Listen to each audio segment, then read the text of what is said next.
喺澳門，有啲流浪狗唔係突然出現，亦唔係一日之間就被人遺忘。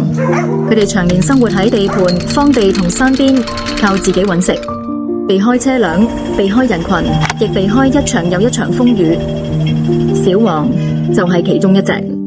2026年7月2日，人人流浪狗澳門義工團正式接收咗呢隻年老唐狗，佢叫小黃。據了解，小黃大約2個幾月大嗰陣，已經喺蝴蝶谷一帶流浪，當時仲好細，身邊冇咗媽媽，亦都冇主人，只能夠獨自在地盤同荒地之間揾食求生。10年過去，蝴蝶谷周邊環境一次又一次改變，荒地變成工地，工地又慢慢變成發展中嘅社區，但小黃一直都留喺嗰度，努力咁生存落去。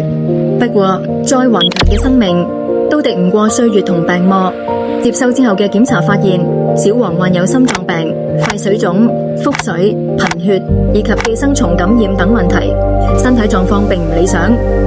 喺犬舍期間，小黃一度需要入住氧氣箱協助呼吸。而呢個畫面，或者正正就係好多年老流浪狗嘅寫照。疾病慢慢累積，身體一日比一日虛弱，但佢哋仍然只能夠喺城市角落默默承受，直到有人發現，又或者被世界遺忘。其實小黃並唔係個別例子，喺澳門仲有唔少流浪狗過住同樣嘅生活。佢哋冇主人、冇屋企，甚至冇名字。